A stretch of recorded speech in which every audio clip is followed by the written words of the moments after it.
Welcome to EG Medicine channel. Today I talk about cardiogenic shock.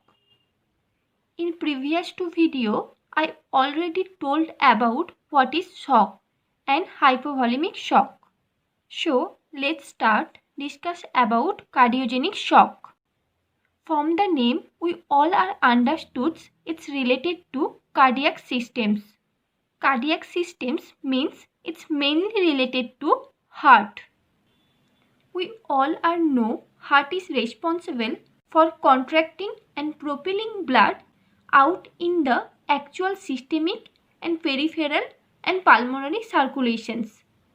So, heart's responsibility to pumping blood. But when the heart not being able to generate a certain amount of power, pump is falling. For this, blood can't out into the actual systems and peripherals and pulmonary circulations. For this, cardiogenic shock is occur. So, what is the cardiogenic shock? Cardiogenic shock occur when the heart's ability to contract and to pump blood is impaired. That means hearts can't contract and can't pump blood out from the hearts. For this, oxygen is not supplied adequately to the heart tissue. And when the oxygen is not supplied adequately into the heart tissue, shock is occur, and this shock is called cardiogenic shock. Now, we want to discuss about what is the etiology of cardiogenic shock. Cardiogenic shock occur can be due to the myocarditis. That means inflammations of heart muscles or myocardium. It is the heart muscles myocardium. It occurs when the virus attacks the heart muscles. The common virus is Coxsackie B virus, which is enterovirus. So, when the virus attacks the heart muscles and muscles are inflamed, that means muscles are weak and they can't ability to contact and pump blood actively. So, the myocarditis can causes the cardiogenic shock. Another is myocardial infarction. It occurs when block the blood flow to the heart muscles. This is the artery and blockages occur. For that, blood can't pass. When the blood flow is blocked, for that, blood can't reach into the heart muscles. So, the oxygen supply is inadequate to the heart muscles. So, it can lead to cardiogenic shock. Other common cause could be due to dilated cardiomyopathy. The normal heart, and in this heart dilated cardiomyopathy is occur. For this, atria is enlarged and ventricles are also enlarged. When the atria and ventricles are enlarged, which lead to impaired ability to contract and pumps blood. For that, oxygen not supplied adequately to the heart tissue or muscles, which lead to cardiogenic shock. Dilated cardiomyopathy is another condition which lead to cardiogenic shock. Another certain situation is valvular dysfunction. In the heart, there are mainly 4 valves are situated. This is tricuspid valve, this is pulmonary valve, this is aortic valve, and this is mitral valve. When any of these 4 valves fail to work, function is properly, is called valvular dysfunction. For these reasons, valve are reduce the blood flow into the heart muscles or let blood back up or leak into the area. For these dysfunctions, oxygen can't supply properly into the heart muscles, and which indicate the cardiogenic shock. Another most dangerous cause is arrhythmias. It occurs when the electrical impulse in the heart don't work properly. So, arrhythmias means proper or irregular heartbeat, that is either too fast or too slow. There is two types of arrhythmias occur. One is trachyarrhythmias and other is bradyarrhythmia. Trachyarrhythmia occur when the heartbeat is too fast and bradyarrhythmia occur when the heartbeat is too slow. For this irregularity, heart can't properly do his work. Can't contact properly and pumps blood into the heart. For this, supply of oxygen is inadequate to the heart tissue, which indicate the cardiogenic shock. Another most important cause is congenital heart disease, like ventricular septal defect, also lead to cardiogenic shock. So, it is the etiology of cardiogenic shock. So, cardiogenic shock occur due to myocarditis, myocardial infarctions, dilated cardiomyopathy, valvular dysfunction, arrhythmias or congenital heart disease. I think all guys here understood easily. Moves on the pathophysiology of cardiogenic shock. Now I discuss the pathophysiology of cardiogenic shock. That means how the cardiogenic shock is occur. Let's start.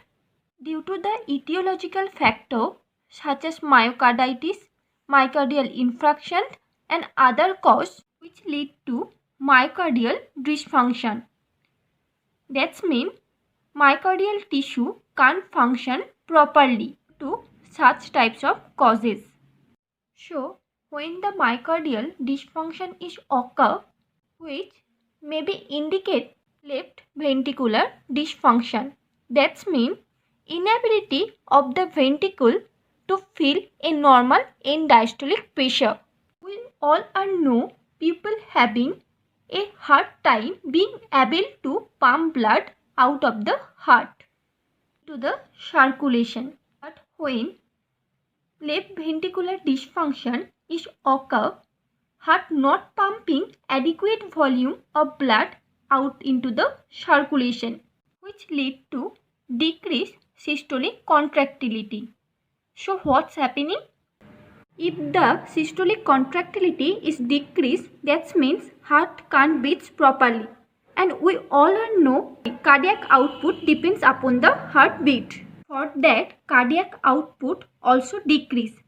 And when the cardiac output is decreased, volume is also decreased. Because cardiac outputs equal to heart rate into stroke volume. It's all are correlated, which lead to decreased arterial blood pressure. And when arterial blood pressure is decreased, for that peripheral perfusion and coronary perfusions also decrease and hypotension is occur. So what's happened? For that, oxygen can't properly deliver into the heart muscles. But we all know a lot of metabolic pathway in the body depend upon the oxygen to produce ATP. When the oxygen level is decreased, there may be two things can be happened. One is decreased ATP, which is very bad, and another things that can happen, you can develop increased amount of lactic acid.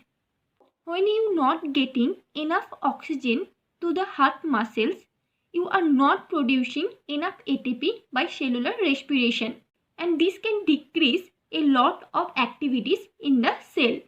So in this situation, your body shift from aerobic cellular respirations making ATP to anaerobic cellular respirations making lots of lactic acids. And this lactic acid is very bad for our body because it's produce lots of proton, and these protons is very acidic. Lots of proton is decrease of the pH, which leads to metabolic acidosis. That has a negative effect on the hearts. This can actually depress the actual contractile activity of the heart, also as well as in the heart rates. Also lead to vasoconstriction. And when the vasoconstriction is occur, It's lead to failure precapillary sphincter. That's mean when the sphincter is damaged or can't contract, blood can flow in the capillary bed at high pressure. This can be indicate peripheral pooling of blood, and it's a condition that occur when venous wall or vulva in the legs are not working effectively. For that, making a difficulty for blood to return to the heart from the legs, and which lead to progressive cardiac dysfunction. It's ultimately lead to death. There is another situation is also occur which lead to cardiogenic shock. When the ischemia or hypoxia occur, that means oxygen is not getting properly into the heart muscles, which is also lead to left ventricular dysfunction, and for that left ventricular end diastolic pressure is increased as a pulmonary congestion or edema, which also lead to hypoxia, ischemia, and ultimately cardiogenic shock. So, it is the pathophysiology of cardiogenic shock. I think all guys have understood easily. Now we discuss about the medical management of cardiogenic shock. The goal of medical management in cardiogenic shock are to limit further myocardial damage and preserves the healthy myocardium, and to improve cardiac function by increasing cardiac contractility and decreasing ventricular afterload, and both for achievements of goal increasing oxygen supply to the heart muscles while reducing the oxygen demand. As first managements are correct the underlying cause. So, treating the cardiogenic shock, we want to know why the shock is occur. Then correct the underlying cause. For that, at first, treat the oxygenation need of the heart muscle to ensure its continued ability to pump blood to others organ. So, when the cardiogenic shock is occur due to any of coronary reasons, the patients may require thrombolytic therapy, coronary artery bypass graft, or ventricular assist device. Some combinations of this treatment. But when the cardiogenic shock is occur due to the non-coronary regions, interventions focus on correct the underlying cause, such as replaced of the faulty cardiac valve, corrections arrhythmias, acidosis, and electrolyte disturbance. Under initiation of first-line treatment, oxygenation is most important for cardiogenic shock treatment.